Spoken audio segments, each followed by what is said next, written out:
staff to perform puja to her. And the towels were our own towels that we had in the house. Obviously, the second time we had everything new. But the first time we just used, and we followed whatever she was indicating us. I mean, even the garlands were with flowers, small for the arms, for her feet, obviously for her head, everything. And she was telling us we were just doing it. And during the puja, she was telling just to do this, do that, and she was attentive to every single detail. And so we were just learning from her. Just let me see if I can remember most. Well, never mind. As you know, I am Portuguese living in Switzerland, Joseph, and so I will start with stories from Portugal. Shri Mataji came the first time to Portugal for 2 public programs on the 3rd and 4th of August. And the 3rd of August, it was the first time I was preparing for a public program. And then I was very nervous that no one would come. So I went to we were in the hotel, it was Sheraton Hotel in Lisbon. So we were at the hotel at the lobby, and I went to see the room. It was for 60 people, not much, but at that time it was a lot, and it was empty. And I was so worried. So I was very young, I was 25, I think. And just married, 25, I want really to do the best for Shri Mataji. No one. So I came to the lobby and I was really upset, but I did not say a word. Shri Mataji just looked at me. And then she said, go and see the hall. I almost said, there is no point in Mataji, I just saw, but I didn't say anything. Because if there is something that we learned in Sahaj, never question what Mataji was saying, just say yes and do it. So I just said yes and went. This was 3 to 5 minutes later, the room was full. The mind didn't achieve that with the clapping, just to so yes, I know. Very happy, and with a huge smile. And Shri Mataji looked at me and said, see, no need to worry. So that was the first one first. Now, to Switzerland, I will let you do stories for Switzerland. But there is one another that was very interesting in Portugal. You see, the 13th of May, 1930-something, the Holy Mother appeared in Portugal. And it was, as she said in 96, finally a true apparition of the Holy Mother in Portugal. So Portuguese always did lots of festivities around that date. I was very happy with that, obviously, as a Portuguese as well. But what we did not know is that there was another Swayambhu. And so in 82, we had a hall and we had a public program. And the following day, we had a follow-up program. At Shri Mataji at that time, she was receiving everyone and she was working on each person, listening to them, giving advice. So it was taking a long time. And the caretaker of the hall had to go, and he was pressing, giving us some pressure, saying, we have to go. Obviously, we could not go to Shri Mataji and tell her, listen, Shri Mataji, the guardian wants to go. But she saw that there was movement going around, so she called me and said, what's going on? I said, Shri Mataji, the guardian wants to go because he has a fair outside Lisbon, and he has to be there because he has a stall. She said, tell him not to worry, we'll bring him there. The thing is, we had just no means to go. We had a very small car belonging to one of the yogis living in Portugal. At the time, I was already living in Switzerland, so I was coming just for the programs and everything. And then I said, okay, again, no question, just say yes. So yes, Shri Mataji. And so I went to the guys and I told them, to the other yogis, listen, we have to manage somehow, because we'll have an extra person. We were only 5 in a tiny little car. It's okay, never mind. So after the program, we go, and Shri Mataji starts asking the guy, what's going on there? Why is this fair so important? She asked me, I did not know at all. I lived just 18 years in Portugal. Then my father was elsewhere, so I moved elsewhere, and then after I married and went to Switzerland. So it was, did not have much idea what was going on. And then she said, ask him. So we explained that there were 2 or 3 kids running after a rabbit. They went in a cave and discovered the statue of the Holy Mother. This time was not an apparition, it was a real statue. And she said, you see, I was feeling vibrations. This is a true apparition. That's why I was insisting I had to come. That was really a revelation for me. So, okay, we arrived there, and then she said, first, we're going to see the fair, because in Portugal you have a very nice handicraft. So we were all the stalls seeing, and she started buying lots of ceramics. But when I say lots, it's lots, around 15 to 20 boxes afterwards. And I was just wondering, how are we going to do to take this to London? Because, I mean, she had come with Rustem, and then she was going to Madrid, where Marilo was giving the programs as well. She had sent me to Marilo to Madrid and me to Lisbon to do the programs before she was coming. And then I said, okay, how are we going to do? I said, don't you worry, there will be a solution. Okay.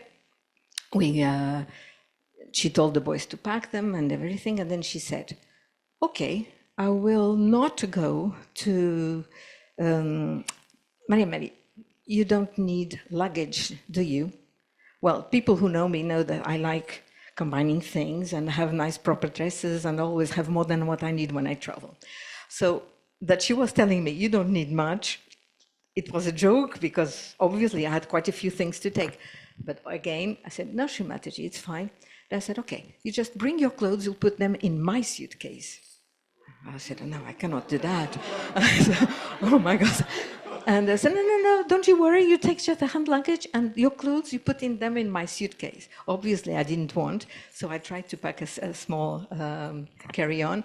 Then she said, no, Maria Amelia, you have to bring the clothes in my suitcase. So I put 3 of my dresses in her suitcase. Okay, fine, prepared and went.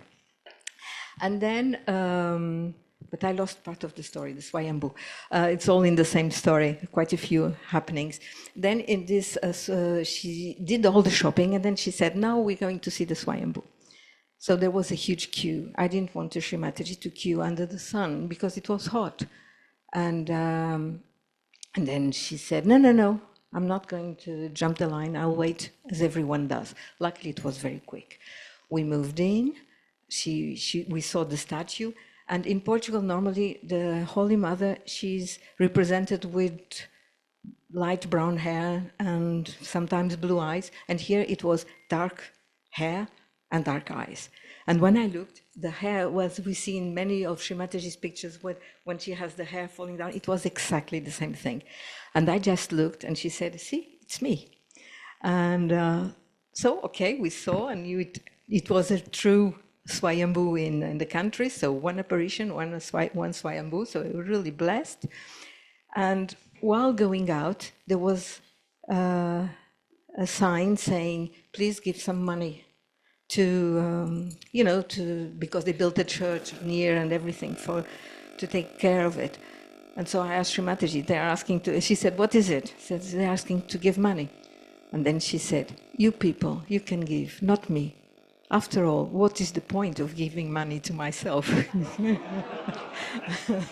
And so we went out, and then we went to Madrid because Rustum was going. She said, "No, Rustum will stay here with the boys." We had 4 boys getting established in Sahaj at that time in Lisbon, and then she said, "No, Rustum will stay here with the boys, and you come with me to Madrid." So I was very happy. It was the first time I was traveling all alone with Shri Mataji in an airplane.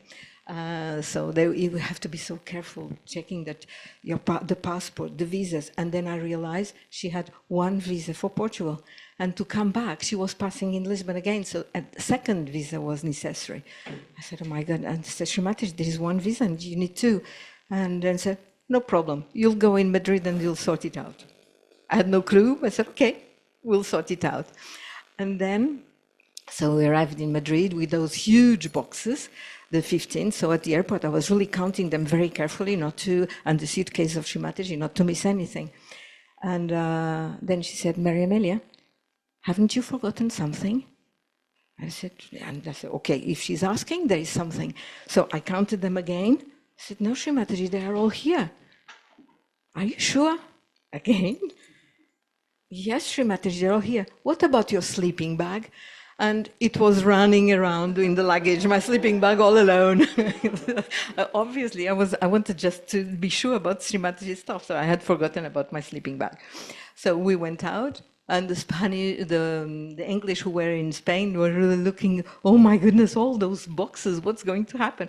And I was smiling and said, you have to take them back to UK. Because they were around 15. That's why Shri Mataji decided to take all that luggage, those boxes with the handicrafts to Madrid, and from Madrid they were taking it. The English, when they will be back, they will take back to England. And then there was the question of the visa. So the visa, and she said, okay, Mariama, you go to the consulate and the embassy. She knew the ambassador there actually too. So you go, and I said, okay, I have no clue. Well, I could speak Spanish fluently, yes, but I had no clue about what was where. And then she said, Marilou, she can go with you.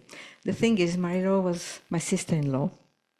And she was living in Brighton at the time. I was living in London, in Switzerland, so we didn't have much time to be together. And we were really like real sisters also.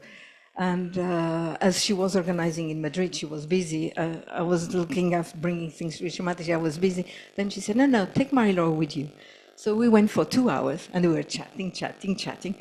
When he came back, she looked at us, so? Where are these two?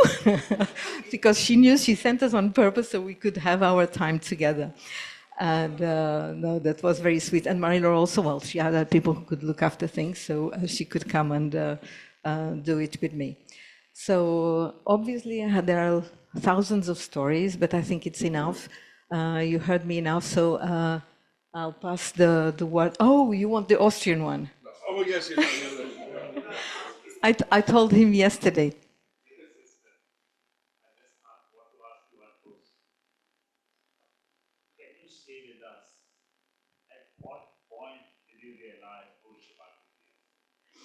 I think when I met her, but I don't understand how, because it was at Caxton Hall in London. It was April '79, and so I went there. I had my realization in Cambridge 1 week before, but I felt there was something, so I had felt vibration, so I knew it was it, but I wanted to meet the lady because I thought this is such a strong power. It has to be someone, really. So I went to Caxton Hall, and they sat me in the first row. You see, a newcomer, and I was sitting down there. And then they said, oh, she's come. And the door was behind. So all of us stood up, and I was looking backwards, and I couldn't see anyone. Because for me, someone with this power has to be someone that we could see really big. And I said, we don't see her. And then they told me, but she's here. And I turned, oh my goodness, she's here in front. Then she gave the speech, she spoke. And they had put a lady who could speak English and Portuguese sitting next to me if I needed some questions or whatever. So she was sitting there. But I was just looking at Shri Mataji. Don't ask me what she said, because I don't remember one single word. But I know that I was just looking at her. In the meantime, this young lady moved, and it was Arno. Arno was my husband for almost 39 years. So Arno came and sat there, and I didn't even see. And we were just at school at that time, and he was the one who organized the program where I got realization. And then at the end, Shri Mataji looks, and I didn't see them moving. How don't you see someone changing when you are next? It's because my attention was totally focused. That's why I mentioned I think it was there, because I could not just take my attention away. So I guess without knowing who she was, I was feeling it. I guess so. So.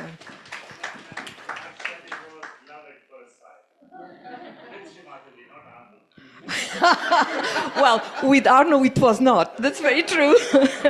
I can tell you lots of stories after, but I was sure it was him also at that moment when it happened, because a little voice inside said that that's the one. But of course, she Somehow she made us mad. Okay, it's fine, that's another story. But the Austrian story. So I was in Brazil and for quite a few months to start Rio. And then Shri Mataji came and she did the tour of South America.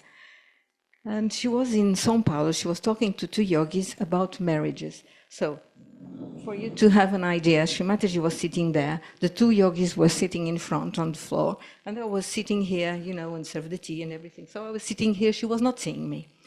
And so she's speaking, oh, the ladies from this country are very complicated to get married, it's a headache, I'm not going to marry them anymore. Don't ask me, I'm not going to say the country. Oh, you see, and these boys, but well, sometimes they're not good husbands neither. And then suddenly she said, Austrians are good husbands. See, why? That's why you wanted me to tell the story. That's all. No. I have to give something fair to the others. And then she said, and then I thought, well, Swiss also, I cannot complain. I just thought it. And then Shri Mataji turned and said, yes, you are right, Swiss also. So imagine how scared I was, she had read my mind.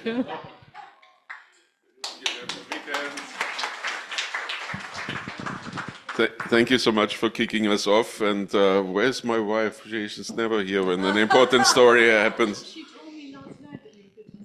Okay. So she got the message anyway. Thank you so much for these lovely stories. Okay, our hot mic gets a chair now. No, that's fine. If we actually, I just want to pass on the mic. That's all. You were pointing in the Swiss corner there. I see some sparkle in the eyes there. I'm sure there's something to tell, right? Vas-y, après. Should I sit there? So, hello everybody, and thank you so much for your warm welcome. And you're really spoiling us here. And we are deeply grateful to Shri Mataji also, in the first place. I got my realization in 1980 in Switzerland, and maybe I have one story from Thailand, actually. In 1991 too, Shri Mataji started some programs in Bangkok, in Thailand, and I was there a month before with, maybe some of you know Janine, who is living in Bangkok now since many years. And Shri Mataji used to take us out for shopping, and many of you know how just Maria Amelia reminded us how much shopping Shri Mataji used to do, and she used to touch all the items also, even those that she would not buy, to vibrate them. And the markets in Thailand are something really amazing. The handicraft is fantastic. And Shri Mataji bought a lot of things, and one day she took us with her. We were 2 or 3 yogis, and she bought many things, but before that she asked me to keep the account. And Maria Amelia is already laughing. So, and to make sure, that everything was put in the boxes from each stall and every market where we went. And I had to keep the list with what item and how much it costs. And then they would deliver everything to Janine's place. And so the whole morning and part of the afternoon was spending and buying items. And then in the evening, the boxes, the crates came, and I had to open them and check that everything was there and that it was corresponding to the list and to the expense also. And of course, you can guess the next step of the story. There was a gap. There was some items that had been counted and not and they were paid, but they were not there. And so I panicked, of course, completely, did the whole thing, unpacking, repacking many times. It never worked. And then in the end, I really had to go to Shri Mataji, almost with tears in my eyes, and saying, Shri Mataji, I'm so sorry. It doesn't match. It doesn't match. And I was, the Germans would say kaput. I was almost finished. And then suddenly Shri Mataji turned around and she looked at me and she said, but you didn't do anything wrong. And it was like a new awareness, which I have been carrying on with me, this manie of always feeling guilty. And actually the facts were there. I hadn't done anything wrong. So I share it with you with great pleasure, because I'm sure some of us will find it helpful also, because it's just mathematical. It's the truth. It's a fact. It's factual. I didn't do anything wrong. And it helped me all the time since then, because voila, left Vishuddhi is maybe still there, but a little bit lighter still since this story. Another one also from Thailand. Shri Mataji would take us again to the market, and she took 2 or 3 of us with her in the car, and I had grabbed a hocker, a chair. There was nothing to lean on, but just in case in the market there was no chair for her to sit, so we put this in the back of the car. One hesitates to use the word boot, but it was in the boot. But then I was always looking at her in a childish reasoning that my eyes were blessed to see her, to have her in their view, And then when she sat in the car, finished to pull her sari in, she said, Marie-Martine,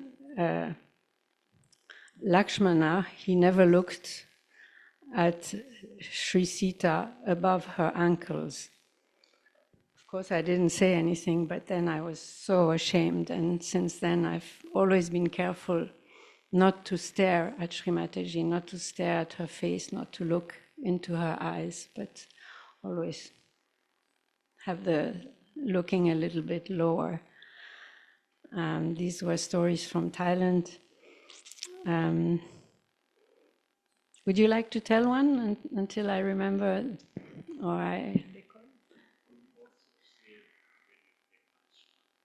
When I met Shri Mataji, when I recognized Shri Mataji, I was in a very, very, very bad condition, I must confess, and at the same time feel all the gratitude that, yes, Shri Mataji really saved my life. I had my realization in Brigitte's house. Elle est pas là, Brigitte? No, she's on the decoration, yes. So you have seen Brigitte, always lovingly busy with flowers and decorating for Shri Mataji. And actually, it's one cousin of hers who had told me, there's an Indian lady coming to Lausanne. Maybe I was seeking a lot. I had a collection of fake gurus and all the stuff. I was in a very bad physical condition also. And so he said, yeah, you should come. And then after a few days, he said, they were good friends, they were neighbors of ours. He said, well, it may be a little bit exotic, maybe you better not come. So, of course, I decided I would go, of course. Yes. And then it's a story that I usually never tell, but I think it's now we have matured a lot, all of us. And so Shri Mataji arrived, we were in Brigitte's drawing room, And in those days when she was giving realization, also in public programs, you may have heard it or seen it in some videos, suddenly when the person's Kundalini would awaken, she would have this gesture with her arm and say, "Ha, he's got it." Some of us know this. And so she arrived in the salon, and we were several standing there, and she came in front of me, and then at some point suddenly she said, "Ha, she's got it."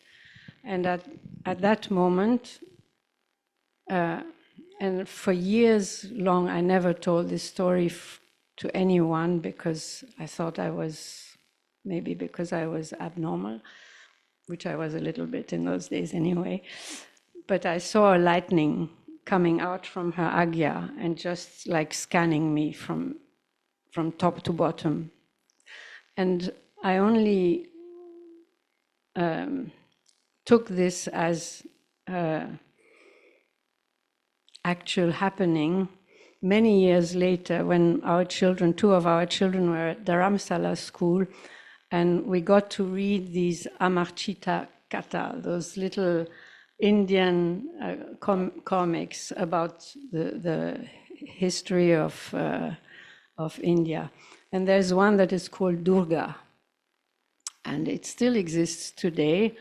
In that one, there is one picture of Sri Durga as Kali, who is fighting, killing the negativity, and there's a huge lightning coming out of her forehead.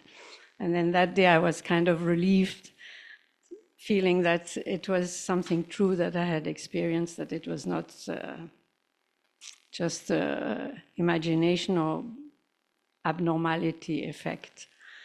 So this was the way I got my realization. And then from that moment,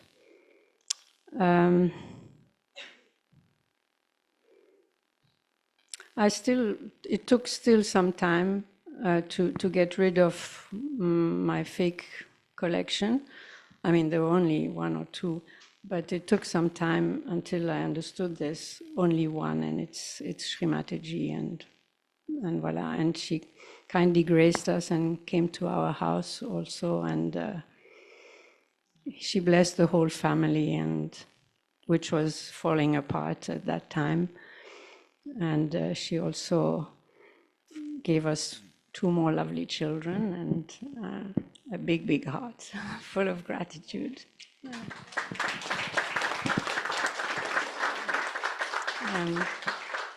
And the gratitude just goes on growing and expanding through you all, because you are our most precious to each other at her feet, isn't it? Voilà, Jai Shri Mataji.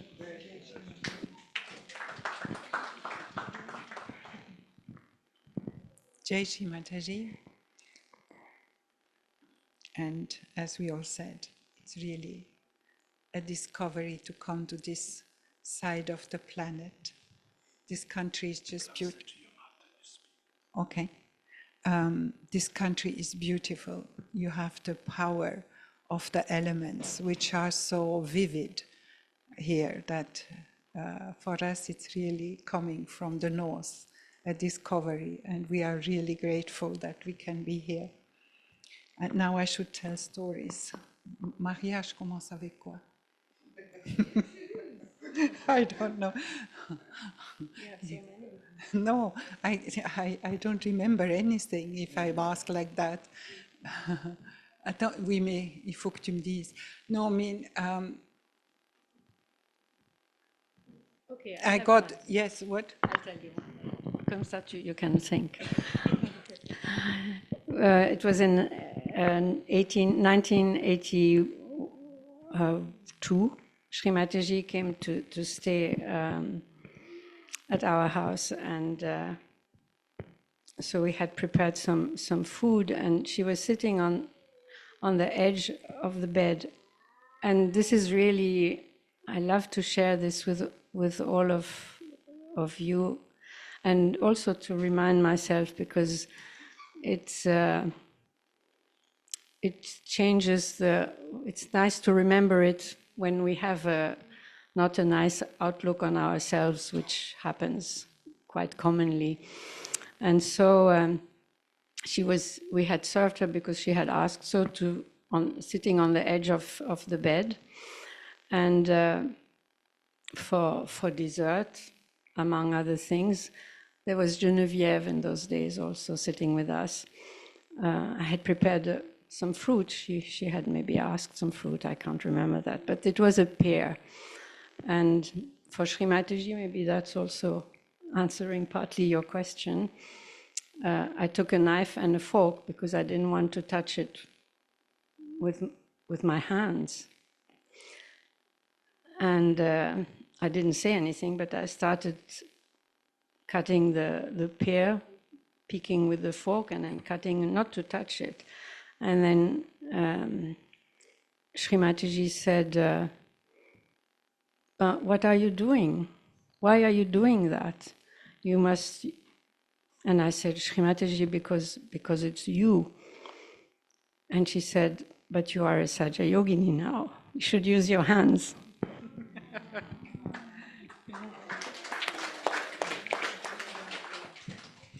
No, this was it at the beginning, especially for us Westerners who were not knowing anything about the culture, which is alive in India, where the notion of looking after a holy person, a saint, an incarnation is in tradition. Shri Mataji really taught us absolutely everything.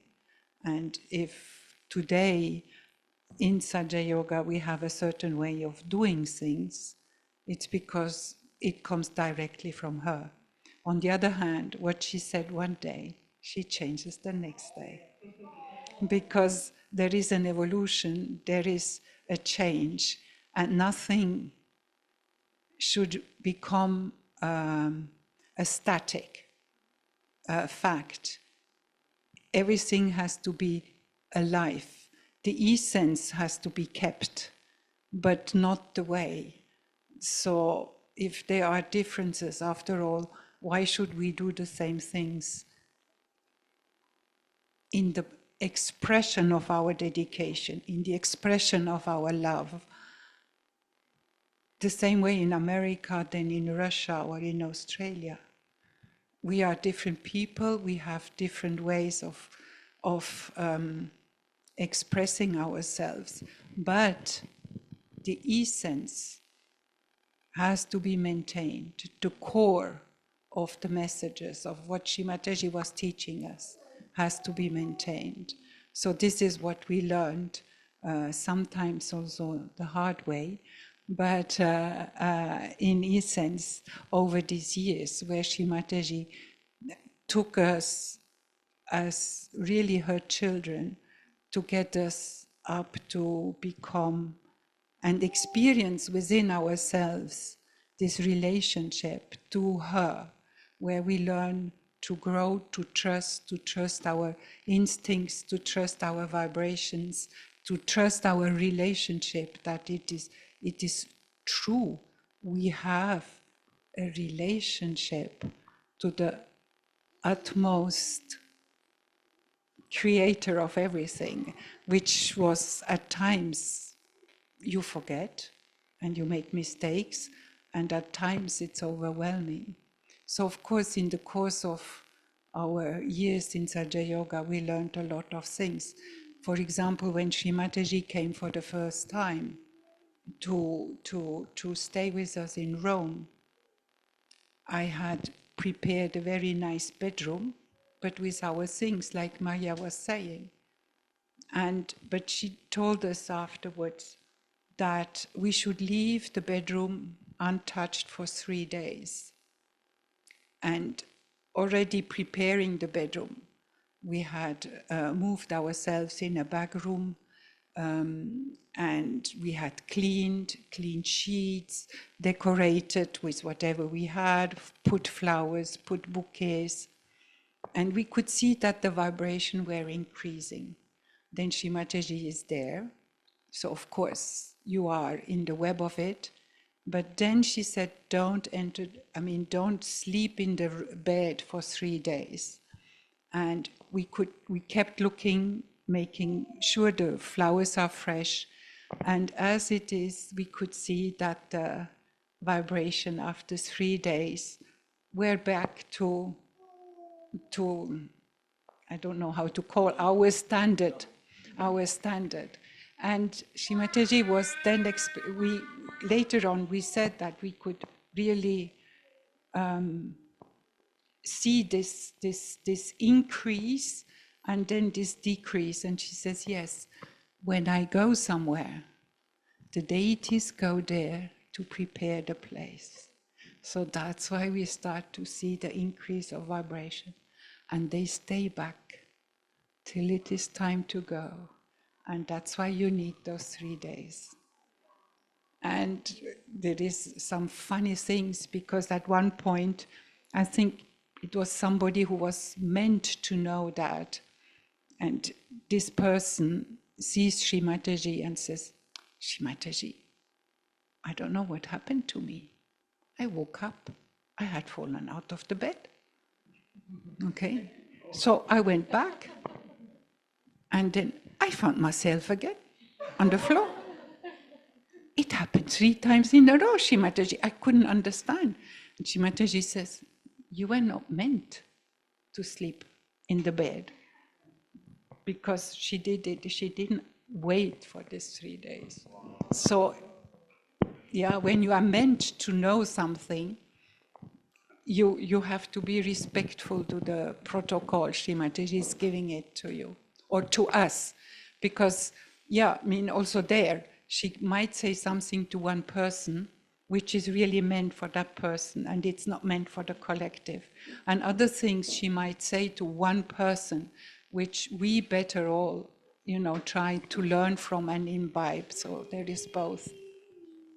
Yeah, so also with the food Shri Mataji eats, there are certain things we had to learn what to cook for her. Then she was giving us her diet and what she liked. So that was also, we learned to cook for her. And at the beginning in the public programs, Shri Mataji took a long time to go from one person to the other and clear the person out. And then there was one incident in Zurich. Zurich is the financial capital of Switzerland. And the people, I mean, we had invited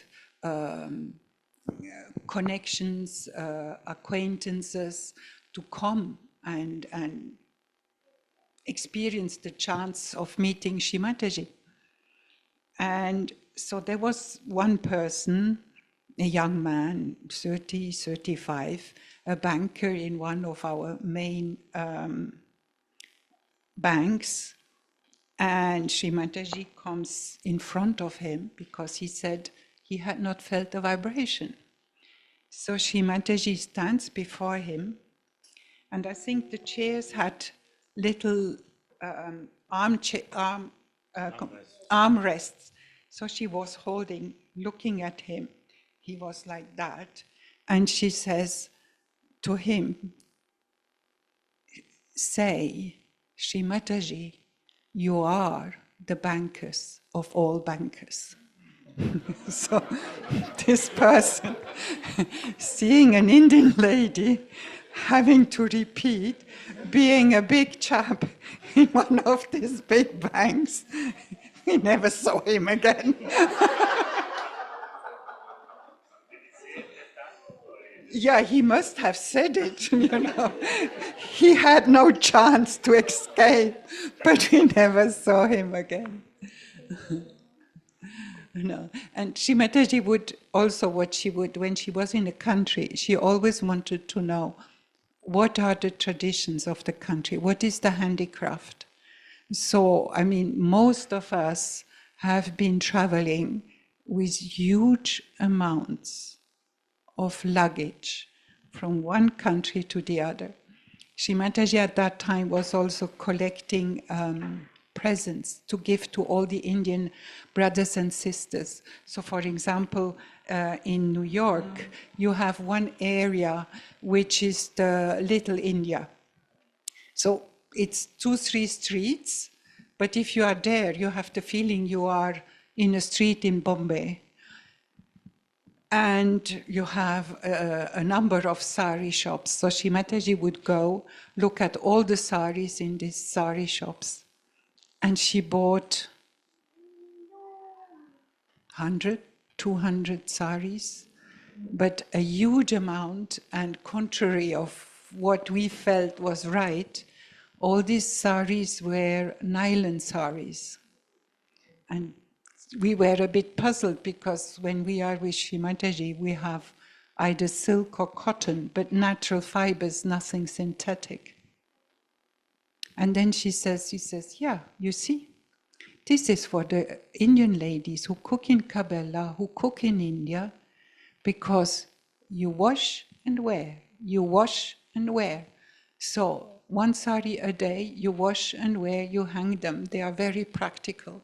So this is the other thing. Shri Mataji was always extremely practical. But if you think I'm practical, I cut corners, no. You would be caught on the corner cutting. So again, there, the things should not be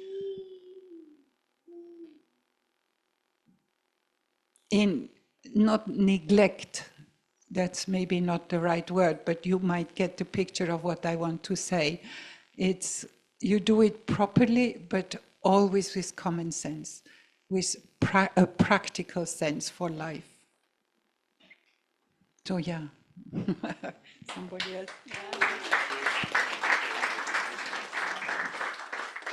Yeah, I got my realization because I studied in Lausanne, which was not my hometown, and I got to know a comrade, a girlfriend who was doing the same studies than me. And we had quite intense studies. We were full, 8 to 6, we were at the university. And we were coming to the end of our studies. So I was telling her, look, up to now, our life has not been difficult. We get up in the morning, go to university, go home, do some homework, go to bed, next day the same thing. And for the weekends, we have to review our courses, not much time to do nonsense. But what about when we have finished? We have to manage our life. We have to know how do we manage our life? So she told me, look, if you are interested, I have a method whereby you will be able to find by yourself how to live your life in a correct way. I wasn't aware that I was seeking. I said, but she seems to have her head on the shoulders. So either I discover something, or then I trust myself that I find out it's rubbish. So then she says, look, at the end of the month, my brother is coming. We get you this experience. All right. I didn't know the brother, never seen before. I said, okay, I hope she is giving me time to get used to him. No, I arrive at her flat at the given time. He says, so you are Catherine? Yes. Yeah, come sit down. All right. Nothing. Getting, a feel for the person. So they sit me down, put a picture of Shri Mataji, and ask me to open my hands. They say, look, we are in your back. Don't mind us. All right. And after a while, he says, yeah, she got it. All right. Okay. I didn't know what I got. I didn't feel much. And then we have a nice dinner. My friend, she was a good cook, so we had a pleasant dinner together. And I walk home, and he gives me a picture, and he says, now every morning, And every evening, you put your hands before this picture and you see what's happening. All right, I obeyed. I said, we'll obey. But then I walk home, really pondering what has happened. But then I had this, I don't know, intuition. I said, okay, my road, it's like a train track. My road is going to go like that. My friends are going away. My family will go away. I go straight ahead. And then I went home. I slept perfectly fine. Next morning, I took the picture, put my fingers on it. Yes. In the evening, I was so tired. I put the picture of Shri Mataji on my tummy, was lying on my bed, opening my hands and meditating. It worked. And then, yeah, I don't know, really. For me, that was clear. It was, I would take that road and that's it. I don't know, yeah. Yeah, and this friend then turned out to become my sister-in-law. So, Mahilo, yeah, yeah, yeah.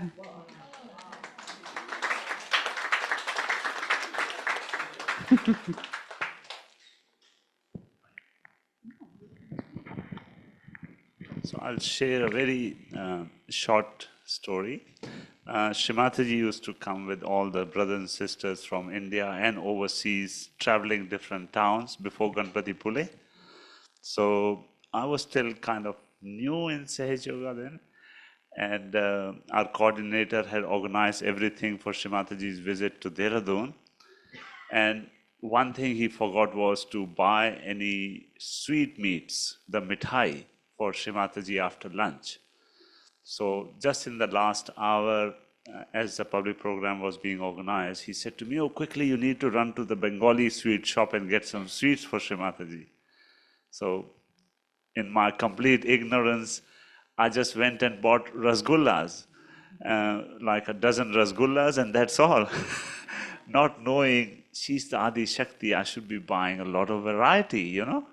But anyway, I come back to the ashram, and the coordinator looked. He says, what, you only bought rasgullas? I didn't know what to say. So anyway, he offered the rasgullas after lunch to Shri Mataji, and Shri Mataji ate two. She said, where are more? She ate two, then she ate two more, and she ate a lot of rasgullas, and my coordinator just smiled at me and says, he'd never seen Shri Mataji eat so many rasgullas before. So there was no guilty feeling. Thank you, Shri Mataji.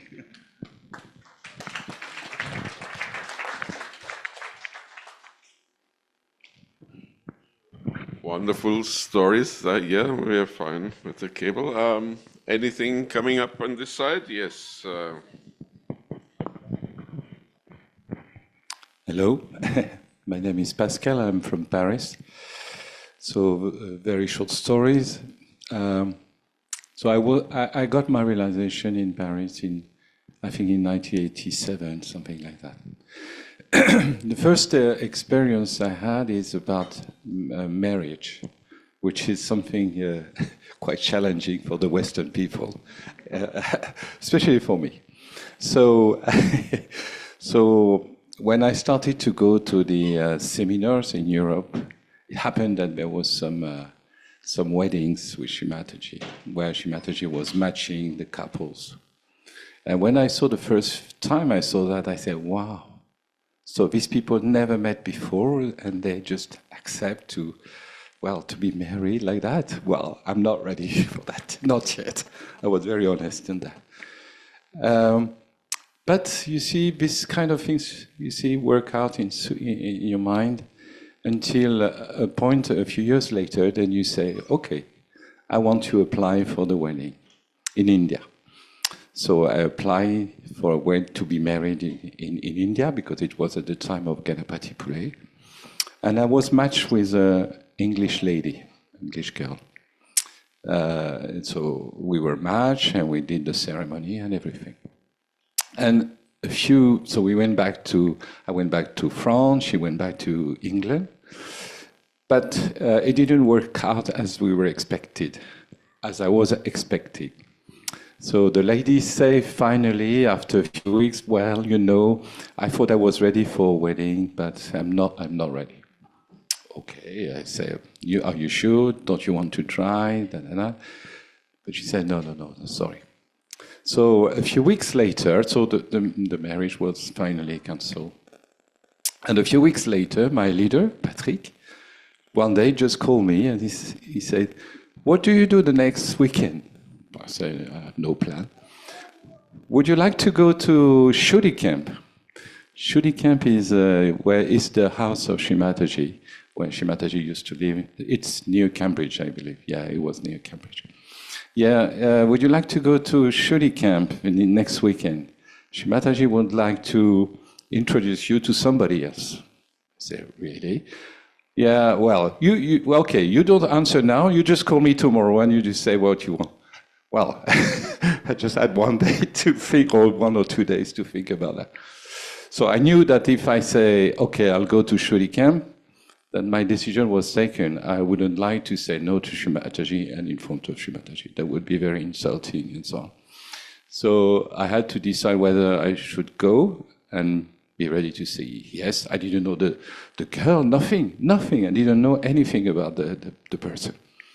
So I say, okay. So I called my leader and say, okay, I can go to Shuri Camp. I was ready. You see in the mind how it moved. You see from the time where you say, well, I'm not ready for a wedding and knowing nobody else and so on. And then just a few years later, you say, well, okay, your brain changed and so on.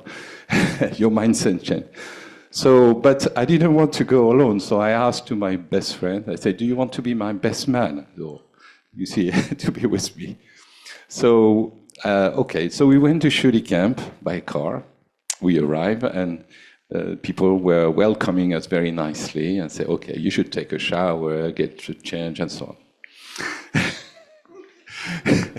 And then we went to the bedroom of Shri Mataji. Shri Mataji was there and my future wife, Sharon, she's Sharon from England, she was there. And I was with my best man, and we were both of them wearing same kind of clothes, you see, very Western clothes, a jacket, but properly well. And Sharon says, well, I was not who was the future guy, who was to be the man, and so on. So, but I said, and then Shri Mataji said, okay, what do you decide? Very quickly, I'm not going to decide for you. To be honest, I mean, the vibrations were so strong, and it was like you don't understand what is happening. I didn't understand anything. So I said, Shri Mataji, yes, okay, that's okay for me. And Sharon, she said, yes, okay for me. And she said, like that. He said, okay, you're married for me. And that's it. And then the best man said, my best friend was Eric, he said, well, he just got a new job. Yeah, he's just starting something in a new company. Okay. And then in my mind, I was ready to say, okay, she's going to come in a few months and so on. But Shri Mataji says, oh yeah, you have to go back with her in your car. You go back to France with her, with Sharon. Wow, that was quick. So the next day, I visited the whole family, the brother, the father, the sister, in one weekend, everything, you see. And then on the Sunday evening, we had to take the ferry. And Sharon, my wife, was in the car and going back to Paris. So and then a few weeks later, I lost my job. But they were very nice with me. They gave me a nice package so that both of us could go to India at the end of the year. So that's the story. So the second story is a very short story, and this is concerning South Africa. Probably everybody knows Bokwe and Kayo. So Bokwe was in Paris for a while with Kayo, and his family are some of the children are still in France. And I believe Bokwe got his realization in Switzerland, maybe in Geneva, but I don't know. So you see the connection between Switzerland, France, and South Africa at this time. I mean, well, this was about 30 years ago. Bokwe was a journalist, and he had his realization, but he didn't met Shri Mataji yet. And we were good friends. I mean, he was very nice. He invited me in his house with his family, with his wife, Kayo. Very nice couple. And we had a puja in Paris. I don't remember which year, whether it was 92, 93, or 94. I don't remember, but it probably. So Bokwe came to the puja with Shri Mataji in Paris. So he was wearing a beautiful traditional costume of South Africa, and Kayo too. So that was the first time they met Shri Mataji. Because I was there, I really saw the thing. And my brother-in-law, maybe, is Ray from England. So the English were very, I mean, they had the direct relation with Shri Mataji that I didn't have, and I was not, well, not the same condition. And Ray says to Bokwe and Kayo, why don't you go and meet Shri Mataji after the puja on the stage? So both of them went on the stage and meet Shri Mataji for the first time for them. I don't know what they say. Probably Bokwe will tell the story, and that's the story that I can tell you about Bokwe from South Africa.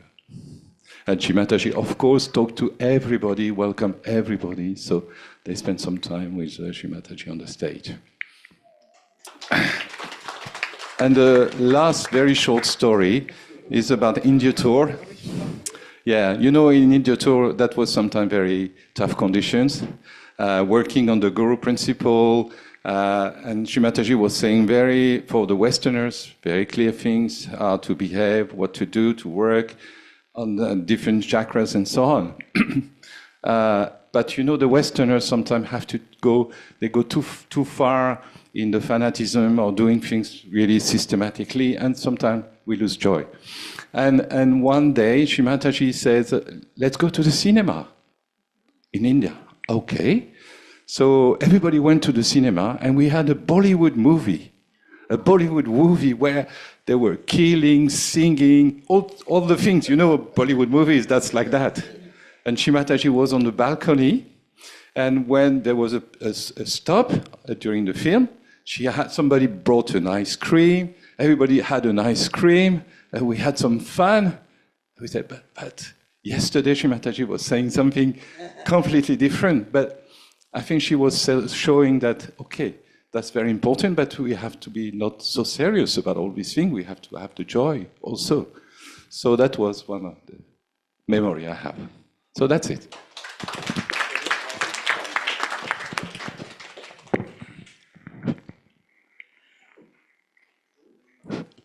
Jai Shri Mataji, everyone.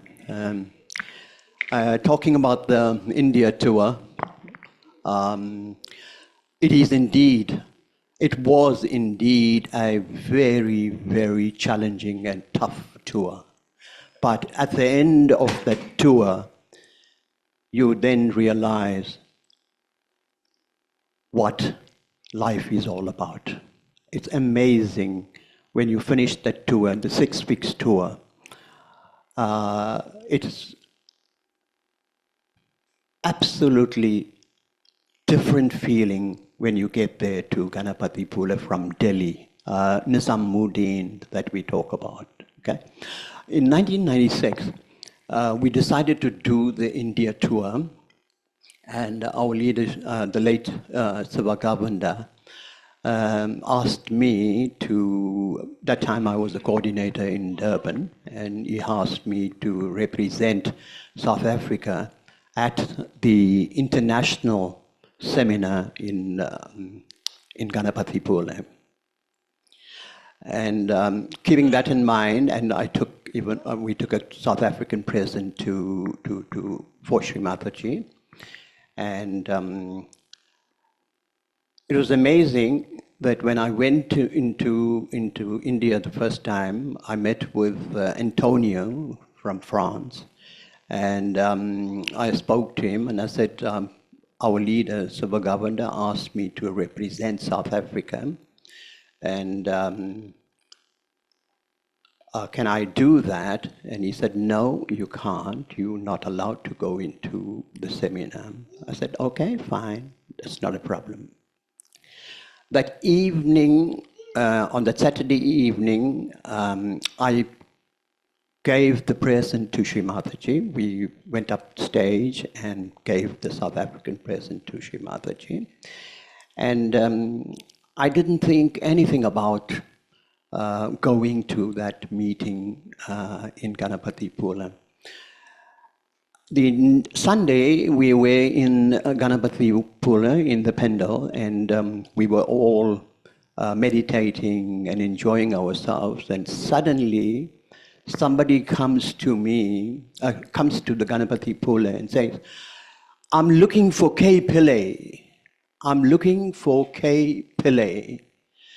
This is a taxi driver that came over on the instructions of Shri Mataji, that I'm looking for K. Pillay. And apparently, in that meeting, somebody said, "There's nobody from South Africa." And Shri Mataji said, "No, there is somebody from South Africa." And she sent a taxi over to fetch me over to that meeting. It's an amazing, that is the time I realized who Shri Mataji was, because my desire was to just attend the meeting, but somehow the magic happened in between there, and the Maya that Shri Mataji played with Antonio in that respect, and it's an amazing feeling, okay? But coming back to what Frank said, food is very important in Sahaja Yogi lives, right? And everywhere we went to on the 6 weeks tour, every place that we visited, Shri Mataji would be there waiting for us in the evening. And from that evening, the program will go on right to about 3, 4 in the morning. She loved Qawwalis. How those people were electrifying, especially in India. And she loved the Qawwali songs. And we were in magic and never thought about sleep at all. Just enjoying that situation all the time. Coming back to the compassion, the embodiment of compassion and love from Shri Mataji, there was an incident in 1997. I went back to India in 1997, and there was a gentleman from South Africa videoing the puja. And Shri Mataji stopped him midway of that video. She said, "No, you're not supposed to video because I have not come to South Africa." So she stopped him from doing that. That puja day, when I went again to do a presentation to Shri Mataji from South Africa, it was an amazing thing. Shri Mataji actually said to me, "Please ask that gentleman not to take offense for what I've done for stopping him." She was apologizing. Can you imagine Shri Mataji, the compassion that she had? She knew that this guy may have been finding it very difficult to understand why Shri Mataji stopped him. But this was the situation. So you can see the compassion that Shri Mataji had for all of us.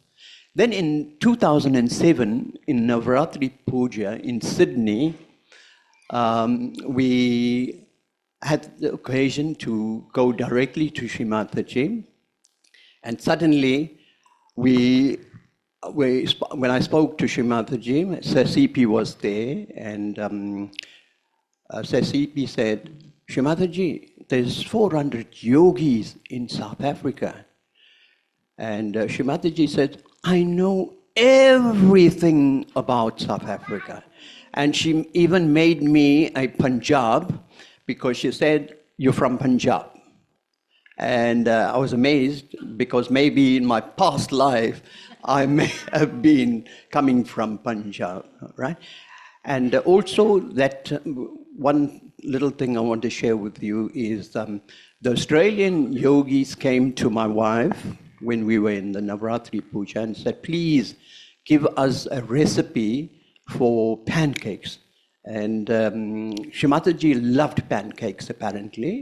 And Judy, my wife, that's She actually gave the recipe over to the Australian yogis, and they actually did the pancakes. And Shri Mataji wanted more and more of that pancakes. So it's an amazing thing that we had experienced, and the love that Shri Mataji shows, it's an amazing feeling. And this changed all our lives, and all of you Saji Yogis have something interesting to say, but our lives changed from the time that we've got over self-realization. Jai Shri Mataji.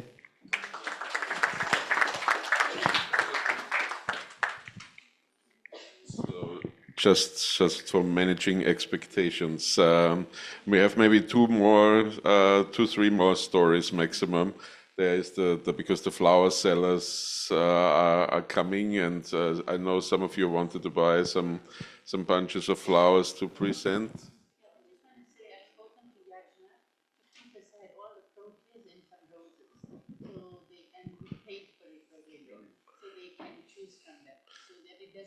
No rush. Okay, that's even better. So we have more time.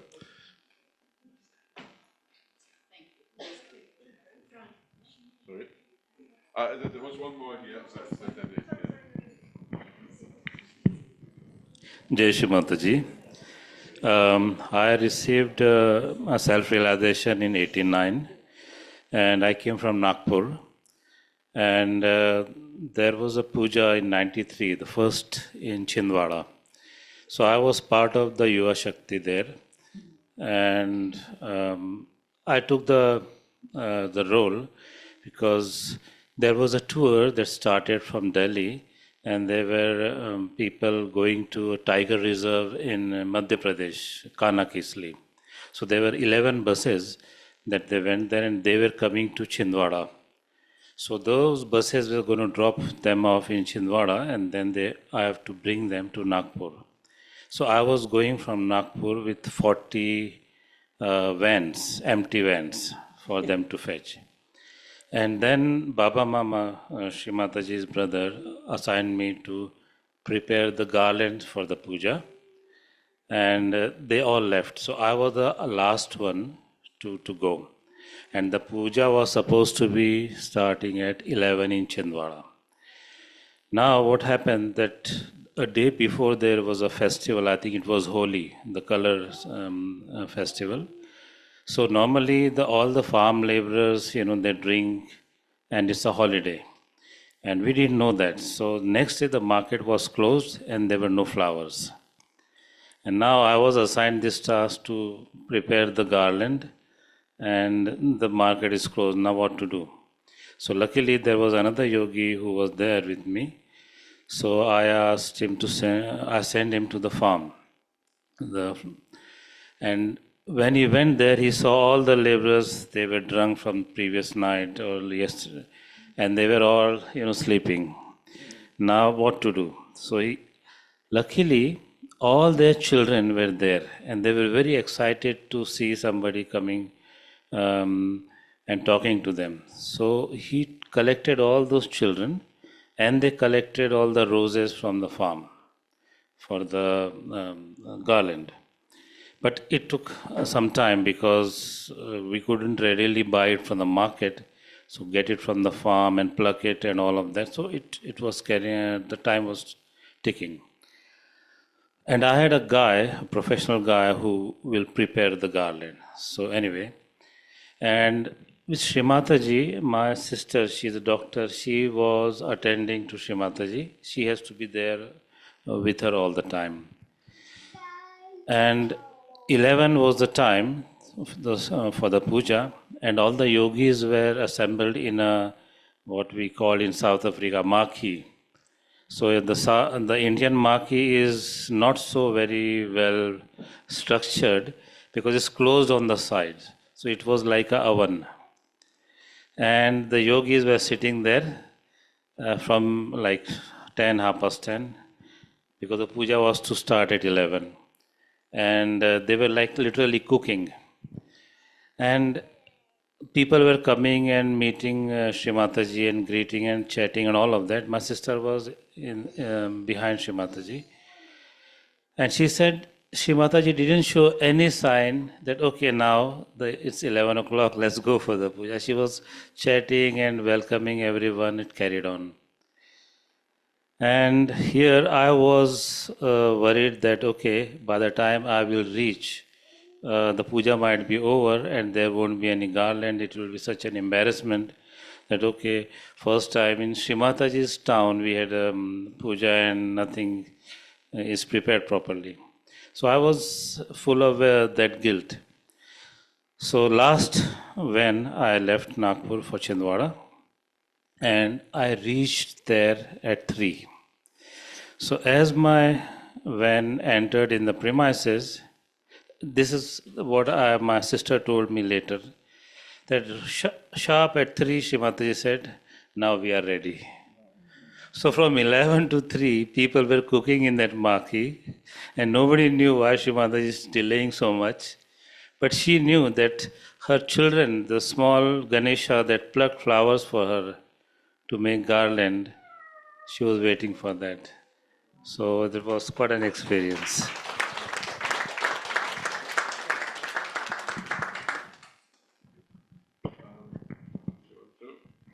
Okay. There is one story that I wanted to say before, but it was the other stories were more playful, in a playful mood. So I didn't want to tell it, and I asked Frank to tell it later on, because it's quite an amazing experience.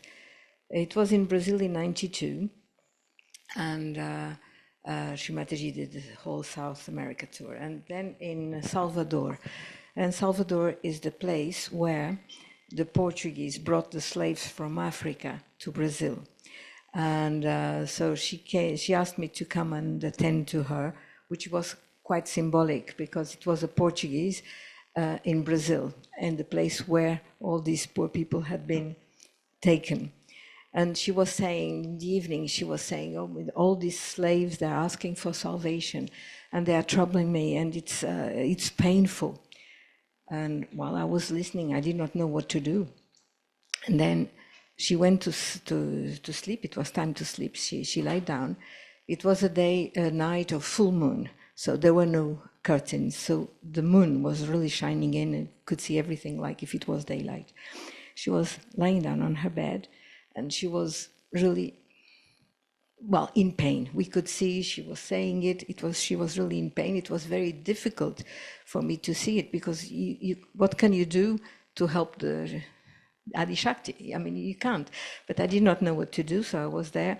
And at that time, she was asking us to absorb vibrations. Absorb vibrations was to put the left hand out and the right hand in the parts of her body she was telling us. And in fact, we were being cleared in the process, obviously. And so she lay down and he says, come, press, and it was on left Svadhisthana, press, press. And I was pressing the left hand out, the right hand there. Well,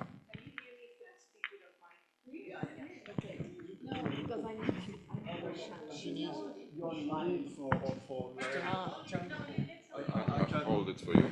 okay, thank you. No, because I need both hands. So she was lying down, and she was saying harder, harder, and I was pressing, pressing, and then she kept saying harder because the pain was very strong. So for these vibrations to come out, and at a certain point, I got scared because I said, I cannot do harder. I will hurt Shri Mataji. I cannot.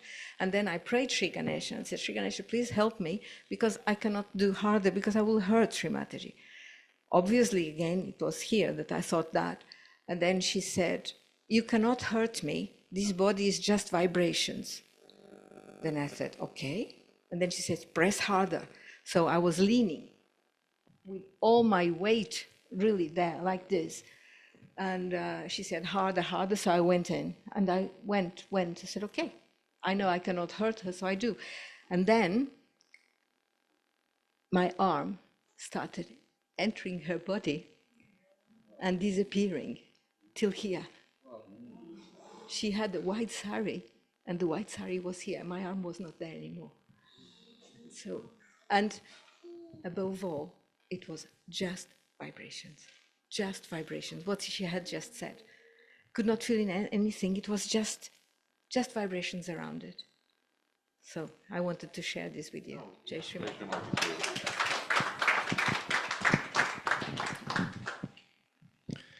Hello, my name is Thierry. I'm from Paris.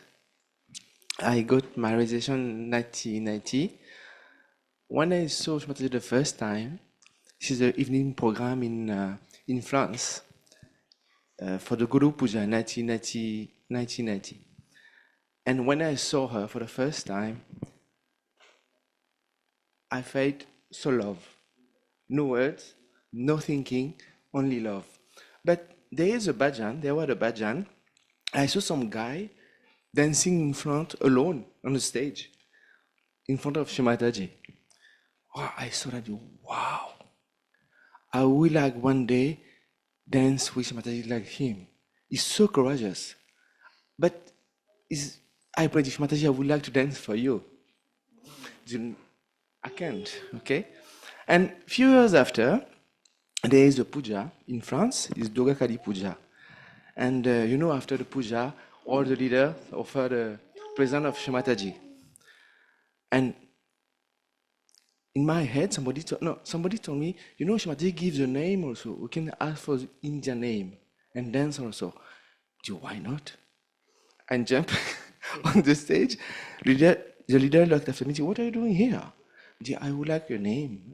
Ask Mataji your Indian name. No, you can't. Go away. Go back. I stayed here. I'm the last. I'm arrived in the feet of Shri Mataji. I do the namaskar. She said, what do you want? Like this, no laughing. It's okay. Shri Mataji, please, can you give me the Indian name? She said immediately, okay, Nataraj, like this. Okay, your name is Nataraj now.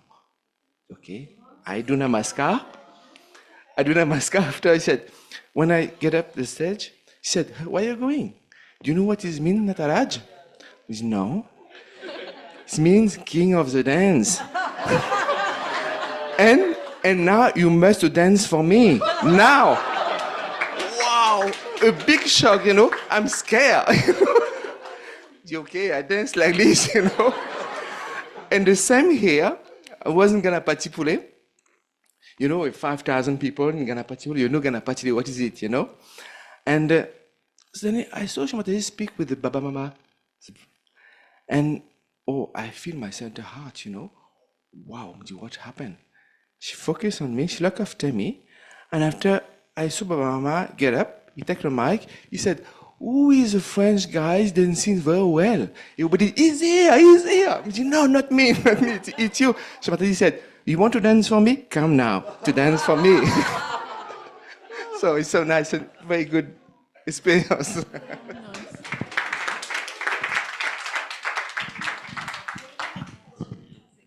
You have to come here for the mic. Shri Mataji. Shri Mataji. I will speak in French and someone who understands can speak in English. There's another mic.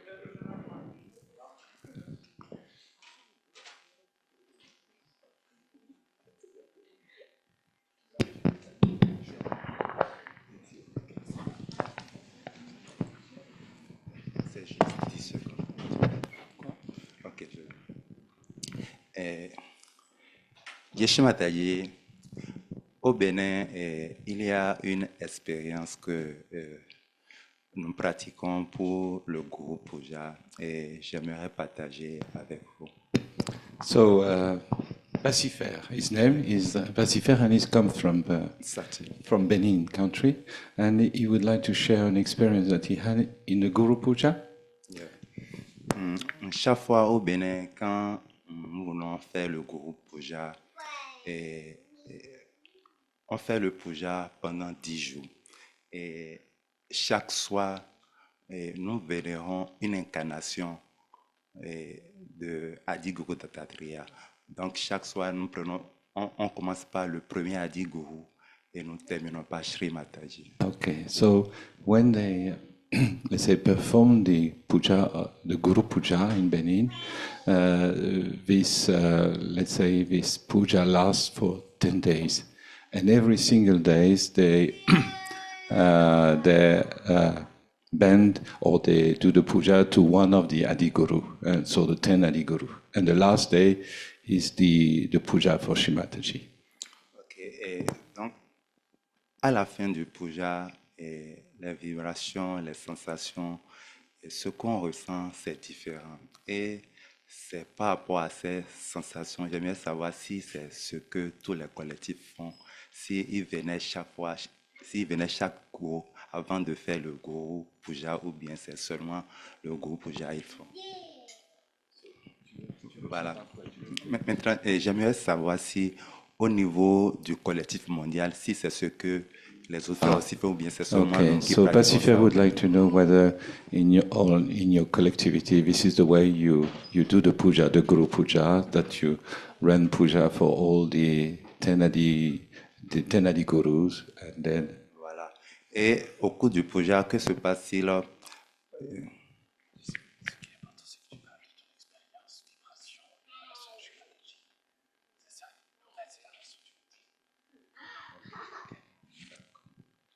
Et sinon que, bon, c'est beaucoup plus ce que j'aimerais partager. C'est que pour le puja, si nous prenons par exemple le premier Adi Guru, au cours de puja, nous parlons de son enseignement pour l'humanité, ainsi de suite. Et ces vibrations à la fin, c'est ça j'aimerais demander si les autres collectifs mondiaux aussi font le groupe Puja de cette façon ou bien c'est seulement nous qui faisons ça comme ça.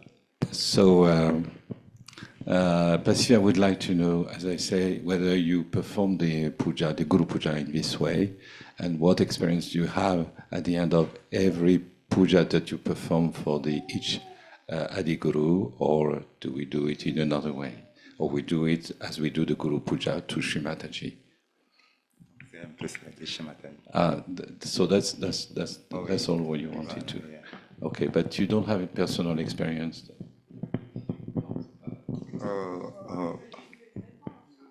Okay, so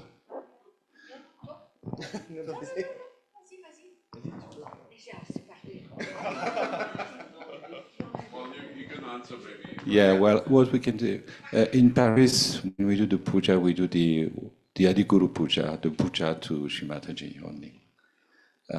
So we don't run through 10 days for the 10 Adi Guru Puja.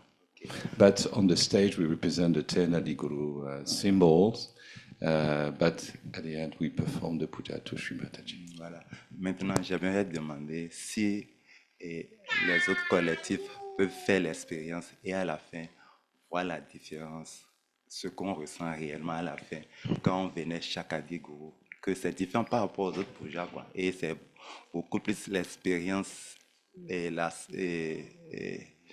ce feeling à la fin qu'on ressent là, c'est beaucoup ça. J'aimerais que les autres aussi vivent une telle expérience, quoi, pour pouvoir témoigner de... Okay, so Pasifia wanted to know if some collective are interested to do that way, the puja in this way through the 10 Adi Guru, and then at the end the puja of Shri Mataji.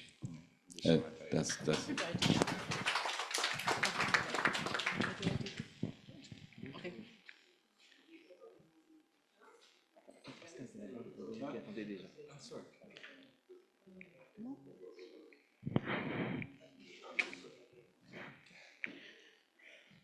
Hello, my name's Anoma. I'm originally from Sri Lanka, but I've lived in England since I was 6.5. I got my realization when I was a student at Edinburgh University in 91. I had a wonderful first year, more difficult second year, 92. And I almost left Saj Yoga, as in didn't turn up for Guru Puja, avoided it. But then in Krishna Puja in 92, I remember that I couldn't move my Vishuddhi at all, and I realized I can't, it's within me, I have to carry on. And somehow Shri Mataji I held on to her, she held on to me. And, you know, I focused on my studies and life was back on track. In the summer of 93, I'm telling these stories because there's a link. In the summer of 93, one of my cousins gave me a present for graduating to go to visit her in New York. And I met lots of the wonderful Saj Yogis there. I remember Graciela Velasquez. She was a Brazilian, Mexican. She was working in UNDP, and there was also Ana Maria Brasileiro. She was Brazilian, wasn't she? She was working in UNIFEM, the UN Organization for Women. At Edinburgh, I did a degree in biology, zoology honours, and then straight from there, I went on to do a master's at Sussex University Institute of Development Studies. My uncle had studied there, a PhD, and he was the deputy governor for the central bank back in Sri Lanka. I thought what wonderful work he had on the impact he had on the country, and I wanted to follow in his steps. He was someone I looked up to. Anyway, so the master's I did was 2 years. In the summer of the second year, 94, I got on a course, 3-week course in Geneva, UN studies for graduate students. Shri Mataji was in Geneva that year, in the summer. She was doing programs in Geneva and Basel. The entire group of 70 students, they had nothing else to do in Geneva, so they came to the program from all over the world and got their realization. But more interestingly, that summer, I stayed in Neon Ashram, and there was a mother came to Chevron, the ashram which I understand she had designed. It's beautiful. And I was in the entrance as she came, and she said, "What are you doing here?"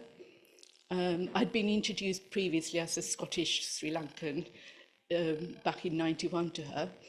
And I said, I'm here for this course, and I'm going to go to Philippines to do an internship. And she just nodded her head. So after this course, I went on to Philippines for 3 months, and the people in the bank got their realization. Rajiv Kumar came afterwards and carried on the programs. But what was interesting there was I met a group of ladies from an organization called Asian Women's Human Rights Council. I became more and more aware of gender rights. And they asked me to come and represent them in a conference, UN conference in Copenhagen in 95.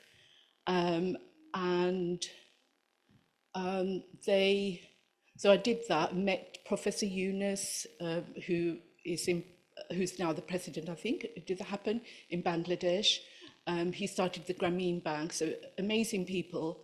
But what was more interesting was I thought, gosh, Saj Yoga's got to be here at these conferences and participate in making a change for the world, not just be about meditation, but we have to apply it to life.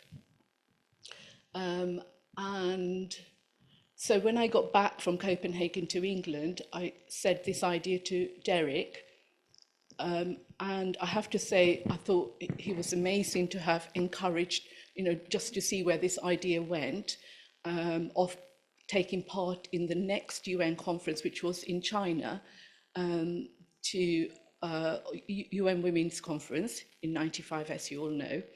So I started the paperwork to do this. This was in the days with no emails, only faxes, and of course the time change in the time changes that we have to work with. So I was studying during the day, working in the library at night, but I managed to get these phone numbers for China, for New York, the organizing committee for this, for the conference. And literally it was a fax application. We had to make up a presentation on Saj Yoga, the impact that it was that it had the possibility to, the impact that it was possible to have with Saj Yoga. Why should we participate in a conference on women, on social development? So it got accepted by June, 2 months later, it got accepted, Saj Yoga's participation got accepted, but it was only for the NGO forum. This meant we registered under the name Saj Yoga International, but it meant that it wasn't quite the right forum for Shri Mataji to talk at. It wasn't high kudos enough. I remember she came to England in June, and the idea, what had happened in these last few months was presented to her outside the airport. She was sitting on a bench and with Sir CP next to her, and it was presented that, Saj Yoga can go to China. And then I said, Mother, will you come? And she shook her head, as in no, because that NGO forum wasn't enough. But I knew that she knew that that would spur the more determination to have her come. And in the next few weeks, what happened was one of these, Anna Maria Brasileira, who had met 2 years previously, I sent her a fax and a call, and it turned out that there was a panel that Mother could speak at. It was the UNICEF panel, the one that we've seen videos of. And so she got her panel, and suddenly Mother was coming. She came from Milan via Zurich. Yes. Wow. Yes. So I think she came with the tall German guy. I forgot his name. No. Herbert. Yes. He was very sweet. Yeah. Then. Anyway, so all the yogis from Hong Kong joined in. It was about 20 of them, myself from the UK, and we gave realization for 3 weeks to thousands and thousands of mainly Chinese, but people from all over the world who came to the NGO Forum. We had maybe 6 meters of, tables with posters behind. And then towards the end of that period, Shri Mataji came to China. She came off the flight, looked fresh, and she gave her speech, which on paper it was only meant to be 5-10 minutes, but when you listen to the tape, it's actually about an hour and a half. She stopped time, and my days afterwards, we stayed in, firstly in a house that Alex Henshaw had colleagues had lent, and then it was in a hotel right in the center, 5-star beautiful hotel. And my days were spent with another yogi called Edwin from Hong Kong, organizing the follow-up program. It was all very calm and easy, and sounds really right-sided and impossible, but it wasn't. It was very peaceful and everything flowed. Getting the video machines and getting the room, doing advertising, all of this just was, Mother did it all. While we were doing that, she made trips to all the markets, and apparently literally a truckload of shopping was done, which was driven to Hong Kong later, then on to US and Australia and wherever. I went with her.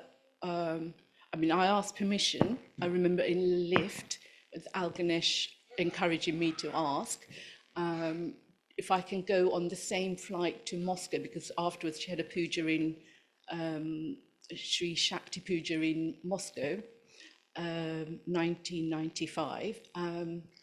And on the flight, I had an economy ticket, and Al Ganesh was in first class with Mother, but she was very sweet and let me swap seats with her. So I was sitting in front of Shri Mataji for half the flight. I asked lots of silly questions like, did Buddha go to Sri Lanka? Will I marry my mother was trying to make me marry a Sri Lankan. She shook her head. My husband put his application in at the same time. Lots of, she asked about my uncle actually, and what was interesting was he was going to Geneva to attend a conference on money laundering, and that had been a subject which, you know, the governments had been trying to tackle for ages, or trying not to tackle, but that the laws that were made in that year has come into effect now. All in all, I think the whole, in retrospect, I've realised, you know, our life's like a little golden thread, and the things that you don't think are relevant, they have a place in how you're used for Saj Yoga. So I feel I was an instrument for that story. I'm not working in development now, but my husband is, and even that's miraculous. And that was what I had to contribute. I hope I'm contributing something to life and Saj Yoga now, but it's not on that same impact level. Thank you very much, and I think we have one more from Anthony. Sorry. Hello, Jai Shri Mataji. I'm Anthony from Johannesburg, living in Italy since '87. So, yeah, my heart is in South Africa, and I just wanted to share a story which came out last night. I was reminded of a visit Shri Mataji made to Sardinia in 1992. And before Shri Mataji came, I went with my wife on the beach. I was reminded because of the story of collecting the stones yesterday, which was very beautiful. And my wife really was looking all over the beach for a stone in the shape of a heart for Shri Mataji to express her love. And she couldn't find one, so she went to the sea and said the mantra. I don't remember the mantra of the ocean. And then she looked down and she got this beautiful heart-shaped stone. And so when Shri Mataji came, she gave this present to Shri Mataji, told the story, and Shri Mataji looked at it and she said, you can't see it, but on the stone is the face of a mother. And she put it in her bag and kept it with her. So it was a very heart-touching story for us. Yeah. And another story related to this Sardinia. 1 year before I was going to be transferred to Sardinia, Shri Mataji was living in Milan. In the period she was looking for her house in Italy, which then became Cabela, so it was 1991. And so I went with my wife before Shri Mataji to ask blessings to bring Saja Yoga to Sardinia. And so we went in, did Namaskar, and Shri Mataji kept us all evening in front of her, asking questions about South Africa, about the family, one thing and another. And at a certain point, the subject went on to false gurus and how we must put our attention so that they can be destroyed. So it came to my mind to suggest Ray Macaulay, which many South Africans know. He founded the Rhema Church. And Shri Mataji said, yes, put him down. And I just heard now that he's died recently. So maybe that's interesting for South Africans to know that he was considered a false guru by Shri Mataji. Yeah. And Sardinia has a very strong connection with, I feel, with South Africa, because when Shri Mataji came, she heard everybody saying Sarda, Sarda, you know, and she said, this is the land of Saraswati. It's her name.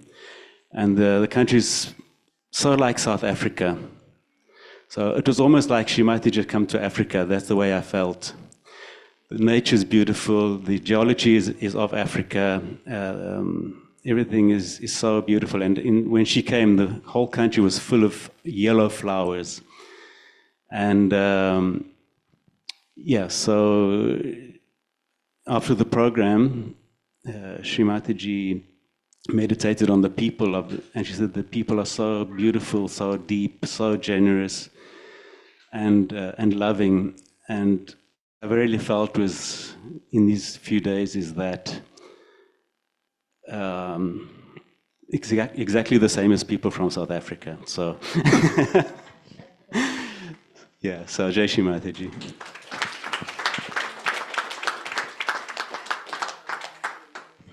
Okay. Yes, I was about to. Thank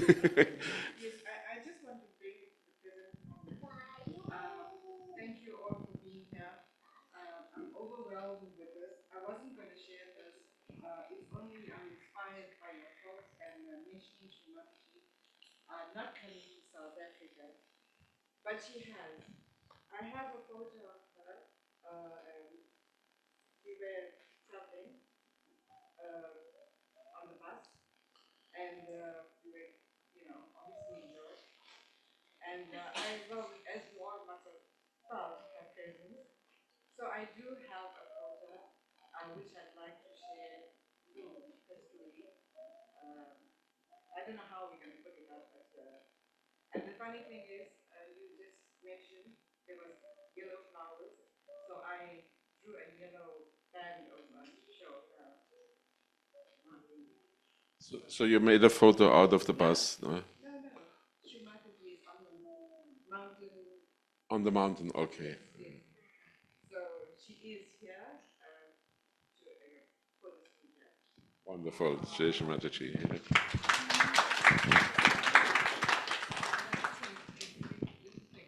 To finish off the story of the stones, when Bharati was talking about the stones and the beach, the two of us from the garden route, or Neisner, come from that area. And I thought, that sounds like Brenton Beach. And I asked her, did you have to go down steps to the beach to collect the stones? And she said, yes.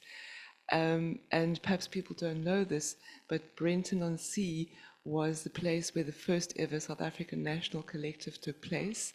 I don't know what year it was, but I've seen a photograph. It was about 8 people. So it is a very special place in South African Sahaj history. So there's a connection, a final rounding off of the stone story. Wonderful, wonderful. So, did you bury stones at that time?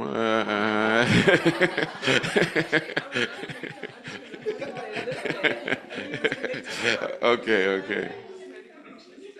So let me just thank you all for coming here, for making this a very nice and vibrant and interesting session. I'm sure everyone now, what happens when these sessions go on, everyone is triggered, so the more and more memories come up, and I think that's exactly the purpose of it, right? So we may not be able to share it with everyone, all of the stories, but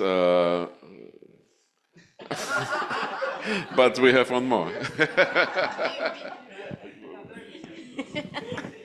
Excuse me, I know that I'm late, but I want to say something.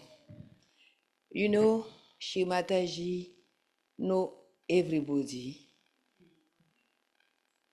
all her children, and those who have to do her work. She know everybody, because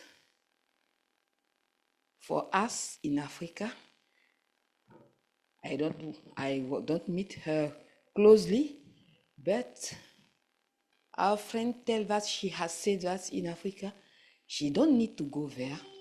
The children will do her work.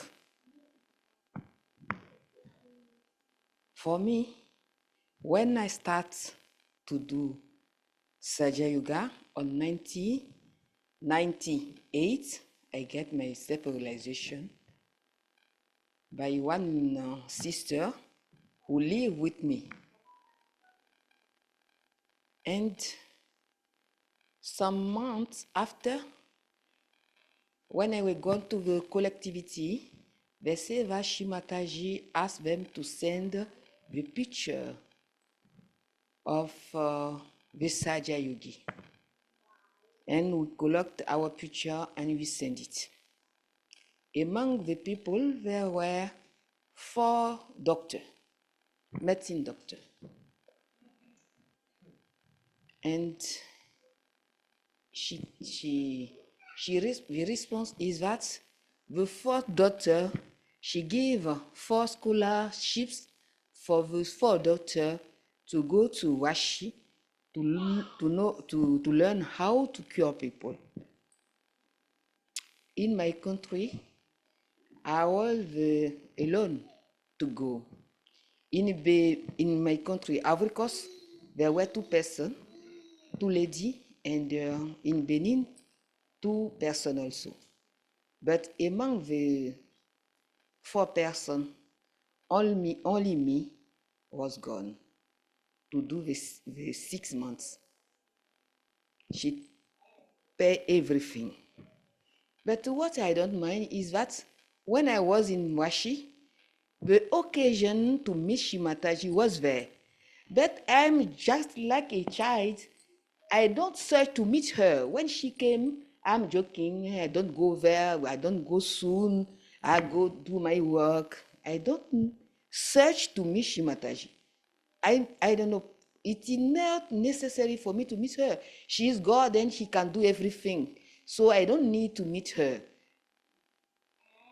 In my mind, like that, I was going to Pune for Puja. When I go, I don't mind. I just sit here, and if we will sit, I go to the back, and I just sit there and do my work. After, also in Delhi, I was going for birthday. That time, my brother was there, and we was go to the lotus feet to make namaskar. My brother is speaking, but I say nothing. I'm just like, here, look at her, don't say anything. When we came back, my father let me, I was going back to Africa, and I stayed to Vashi, continue my learning. One day they tell us Vashi Mataji came, she is in Pune. And one brother from Nigeria also was there, and she said, we have to go to meet Shri Mataji. And he was gone. When we reached, her door is closed because they tell us that she is taking a rest. And we buy one flower. I tell my brother, oh, not, we don't need to meet her. We have to send something to her. And we take this flower, and he asked me what to write. I say, you just write, Shri Mataji, give love to us. Give love to African people so that they can love the whole world, and the whole world will become one in love. I think it is sufficient for us. We can go back. And you write it, we put it, and he was gone back to Washi. I stay there. The last day where I want to come, I finish my 6 months, and Dr. Rai came and she sit. She said, Doctor, come, I sit here. She said that Shri Mataji tell us that we are spirits, but I don't mind who is spirit. And I said, okay, but how you believe? Show me how to be the spirit. You don't ask anything, just you eat what you want, no plaints, you do your work. I don't know, you don't take off. I say, but Shri Mataji want me to be like that, so I'm just going with what she wants. And I stay, I came back. I was gone again 1 month late, another area I was gone for 1 month. And I say, but I want to learn prana.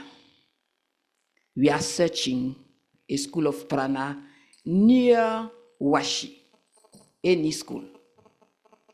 So one lady came and tell us, there is one Saja Yogi who learned prana. He is at Dombe-Oli. I think Dombe-Oli is 4 hours far from Vashi. And I say, I want to go because he is a Saja Yogi. And I was gone. The first day, I was going to meet the men and make the program to learn prana. When I came back, we find that there is this room, this, I don't know, this home who is near the Vashi's hospital. There are prana. A teacher, it is a school of prana. Just because she don't want me to do prana like that, she want me to go to a Sahaja Yogi who learned prana. At this man's home, he said, Shri Mataji tell me, don't to do all the kind of prana. What you have to do is this, not the other. You don't need. It is very dangerous, but it is not necessary for you. All this. And he said, why, perhaps it is why she sent you here. So I do what I want, what I have to do, and I go back. Everybody was very happy when I was there. But all the foreigners, when they came and they asked something, and I explained. When I finished, they asked me, where are you from? I said, I am from Africa. They say, oh, you must understand. That's why you explain it very nicely. And in my mind, I say, see, I have the knowledge, but no light. So I came where there is the light, who is lighting the knowledge. That's why I can understand what Shri Mataji is saying. And I finished all my term, and I was going back. But another day, at this moment, Shri Mataji was came again for her 50 years of marriage. I was there. I was gone just to give flower, and after flower, I was gone. I never searched to be close of Shri Mataji. For me, it isn't important. I don't know why I'm believing like that. But for me, it isn't important. She is God. She can do everything. I must be near her. I must be so far. But she's still what she is. She can do everything. Wherever I am, she can do everything. I never searched to meet her. And was gone back. Now, what I am understand by giving us this scholarship to learn washi treatment is that now we put our self-realization on giving Sahaja Yoga to people and learn them how to use it for treatment. And like that, everybody accepts it. In the ministry, everybody, all the dear of the ministry accept it. Just hearing about Sahaja Yoga, they can ask me, give me, because I need it. I think she knows what they need in Africa to expand Sahaja Yoga without explaining anything to us. Shri Mataji.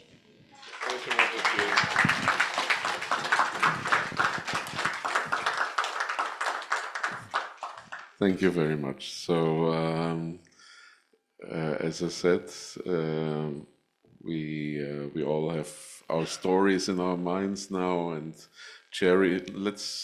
we have to cherish these moments, these experiences, this small, big, it doesn't matter, whatever it is that gave us this understanding of why we bow down to our mother every day, and why we love her so much. This session was really for that. So thank you for everyone contributing and for being here. And maybe we will have lunch soon, so you can go on telling your stories on the lunch tables. Jai Shri Mataji.